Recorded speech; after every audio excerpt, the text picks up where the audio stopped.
नमस्ते, मी इनूची गोष्ट पुस्तकाचा लेखक. कॅन्सरमधून वाचल्याच्या नंतर इतर कॅन्सर पेशंट आणि त्यांच्या नातेवाईकांना मदत व्हावी म्हणून माझा असा एक उद्देश होता की एक पुस्तक लिहावं, जेणेकरून कॅन्सरवर अवेअरनेस पण होईल आणि एखाद्याला कॅन्सर झाला तर त्याला एक गाईडलाईन मिळेल आणि मोटिवेशन मिळेल की कॅन्सरमधून माणूस वाचू शकतो आणि चांगलं आयुष्य जगू शकतो. एवढंच एक छोटासा संदेश होता, माझा उद्देश होता.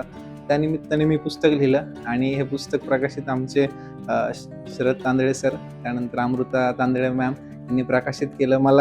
आधी तर मला प्रकाशक मिळत नव्हते आणि न्यू इरा पब्लिशिंग हाऊसने हे जबाबदारी घेतली माझं पुस्तक छापण्याची. कारण बऱ्याच जणांचं असं म्हणणं होतं की कॅन्सरवर लिहिलेलं पुस्तक कोण वाचेल, पण आज ते पुस्तक प्रकाशितही केलंय आणि आज ते पुस्तक लोक वाचतातच आहे आणि आज त्या पुस्तकाला राज्य शासनाचा पुरस्कारही भेटलाय. तर सगळ्यात अगोदर मला प्रकाशकांचे धन्यवाद म्हणायचे, त्यानंतर वाचकांचे धन्यवाद म्हणायचे आणि या पुस्तकात निर्मितीमध्ये ज्यांनी ज्यांनी सहभाग नोंदवला, माझे मित्रपरिवार असतो त्या सगळ्यांचा धन्यवाद. आणि सगळ्यात मोठा धन्यवाद तर ज्या डॉक्टरांनी मला वाचवलं, नर्सनी वाचवलं आणि माझ्या आईने जी धावपळ केली, वर्षभर हॉस्पिटलमध्ये माझ्यासोबत राहिली. 2 वर्ष मी बेड रेस्टवर होतो. त्या 2 वर्षाच्या काळामध्ये हे पुस्तक लिहिले आणि एक ओळ, एक शब्द लिहिताना मला त्रास होत होता, कारण की केमोथेरपीचे ड्रग्ज घेत असताना हे पुस्तक लिहिलं त्या ट्रीटमेंटच्या बेड रेस्टच्या दरम्यान. सो खूप जास्त वेदना झालेल्या ते पुस्तक निर्माण होण्यासाठी.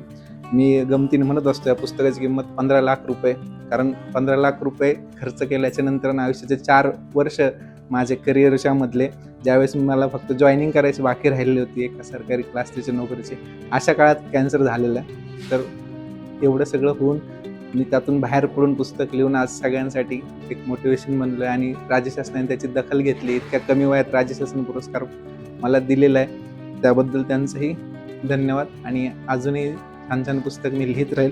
आता मी स्वतः लेखक म्हणून घेऊ शकतो, इतका तर आता आत्मविश्वास आला.